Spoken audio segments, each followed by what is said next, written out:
नरोत्तम मिश्रा जी के आंसू हैं, इन आंसुओं में ही बीजेपी डूबने वाली है। क्या लग रहा है? ये चुनाव आफत का उपचुनाव है, भाजपा छल कपट और षड्यंत्र का उपचुनाव है।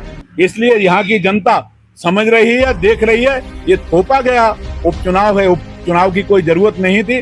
हमारे देश के प्रधानमंत्री नरेंद्र मोदी जी, जिन्होंने आज कहते थे कि 56 इंच का सीना और मुश्किल कर दिया जीना, तो और विश्व गुरु जो अपने आप को 56 इंच का सीना मोदी जी कहते हैं, इनके अंत जब तय किया है, जब तय किया है, तब इस देश की दिशा और दशा उन्होंने बदल दी है। ये इतिहास। आप हिंदुस्तान टुडे देख रहे हैं और लगातार हमारी दतिया में चुनावी चौपाल चर्चाएं हो रही हैं। दतिया चुनावी माहौल में काफी चर्चाओं के केंद्र में है। हमारे साथ में इस समय राम लखन डंडौतिया हैं, उनसे हम चर्चा करेंगे। भाई साहब, पहले तो हिंदुस्तान टुडे में स्वागत है आपका। जी नमस्कार, प्रणाम। जिस तरीके से दतिया का माहौल चुनाव में जिस तरीके से क्या लगता है आपको? माई की कृपा है, और माई की जब कृपा है तो हमें चिंता काहे की। यहाँ आज जो उपचुनाव है, ये चुनाव आफत का उपचुनाव है, भाजपा छल कपट और षड्यंत्र का उपचुनाव है। इसलिए यहाँ की जनता समझ रही है, देख रही है, ये थोपा गया उपचुनाव है। उपचुनाव की कोई जरूरत नहीं थी। हमारे विधायक राजेंद्र भारती जी बड़े ओजस्वी, ईमानदार, निष्ठा से भरे हुए व्यक्तित्व के धनी थे, लेकिन भाजपा उनको झेल नहीं पा रही थी। इसलिए उन्होंने छल कपट से हमारी विधायक को अस्थिर कर दिया है। लेकिन दतिया की जनता बिल्कुल स्थिर है। दतिया की जनता ने कांग्रेस को 5 साल के लिए चुना था। मैं आपको भरोसा दिलाता हूं कि आप दतिया की जनता आगे 3 तारीख को जब परिणाम आएंगे तो आप देखिए कि चमत्कारी नेतृत्व की आशीर्वाद से और चमत्कारी यहाँ दतिया के परिणाम आएंगे और कांग्रेस प्रचंड बहुमत से चुनाव जीतने वाली है। भाई साहब, हम बात करें दतिया की राजनीति की, तो आपने भली बात ही देखा, नरोत्तम मिश्रा का जिस दिन टिकट कटा, कार्यकर्ताओं ने काफी बवाल काटा, और एक बयान आता है नरोत्तम मिश्रा का जो मंच से एसपी को धमकाते हुए दिखाई दे रहे। क्या लग रहा है आपको? देखिए, मैं नरोत्तम मिश्रा जी से कहना चाहूंगा, एक कहावत है कि गंगा जी में बंदर कलेऊ को ले जाएं और गांव के बंदरों में आके लट मारे, ये गलत है। लेकिन मैं बताना चाहता हूं कि टिकट उनका एसपी ने नहीं काटा, टिकट उनका भाजपा के षड्यंत्रकारी पर्ची वाले मुख्यमंत्री ने और दिल्ली में बैठे शाह और तानाशाह ने काटा है। तो उनको जो भी कहना है, जो भी बदला लेना है, वो कहावत है कि उसूलों पे आंच आए तो टकराना जरूरी है, और अगर जिंदा हो तो जिंदा नजर आना जरूरी है।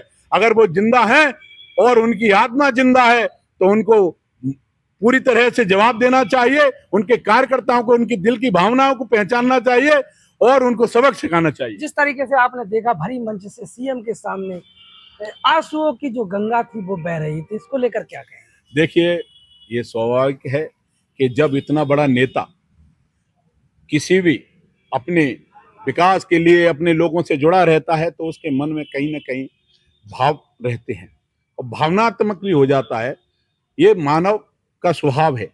लेकिन मैं आपको भरोसा दिलाता हूं कि जो नरोत्तम मिश्रा जी के आंसू हैं, इन आंसुओं में ही बीजेपी डूबने वाली है।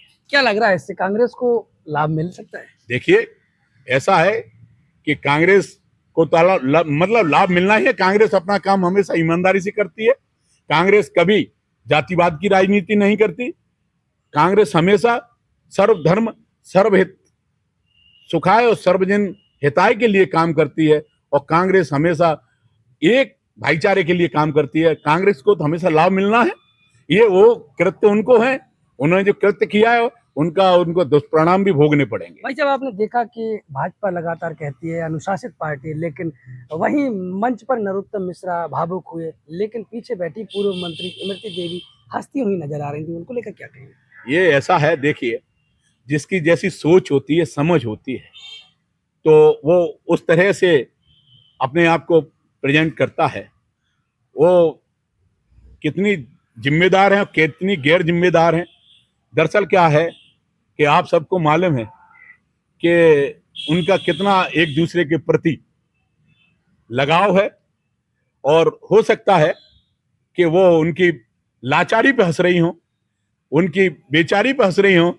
मुझे तो लगता है कि ऐसा नहीं करना चाहिए। देश के प्रधानमंत्री नरेंद्र मोदी अपने आप को विश्वगुरु कहते हैं, लेकिन जब छात्रों का आंदोलन हुआ तो देश की सबसे बड़ी लोकसभा में उन्होंने, लोकसभा चल रही थी उसको छोड़कर भागे। क्या कहेंगे इसके लिए? देखिए, ये जिम्मेदारियों से भागना है। देश के प्रधानमंत्री नरेंद्र मोदी जी, जिन्होंने आज कहते थे कि 56 इंच का सीना और मुश्किल कर दिया जीना, तो उन्होंने हर वर्ग का आज मुश्किल जीना कर दिया है। छात्र आज इतना परेशान है, किसान आप देखिए शंभू बॉर्डर पे आज 40,000 लोग पहुंच गए हैं। ऐसा कोई वर्ग नहीं है जो आज खून के आंसू नहीं रो रहा हो, अपने आप को ठगा हुआ महसूस नहीं कर रहा हो। इस भाजपा ने केवल लोगों को ठगा है और झूठे वायदे किए हैं। इनके जुमले से आज देश पूरा परेशान है।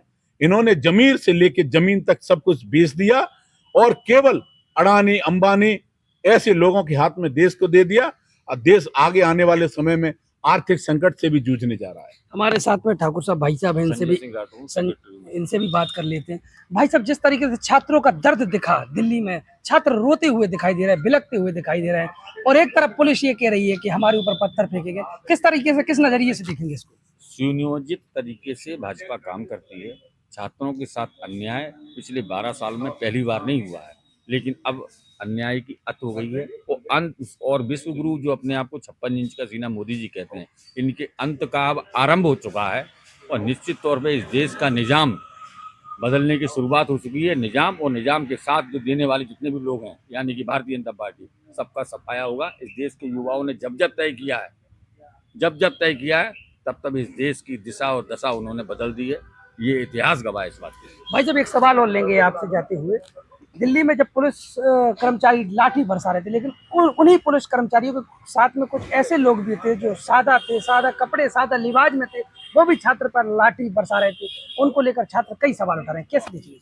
देखिए, शायद किसी ने आपको नहीं बताया हो, दिल्ली पुलिस के अंदर जो सादा कपड़ों में लाठी जो छात्रों पे बरसा रहे थे, वो आरएसएस स्वयं सेवक संघ के लोग थे।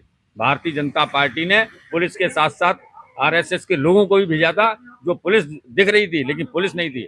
भाजपा का काम इस देश के हर वर्ग के लोगों को परेशान करने का काम है। भाजपा का काम इस देश में संविधान को पलटने का जो काम कर रहे हैं, ये भारतीय जनता पार्टी की चाल, चरित्र, चेहरा ये दिखाता है।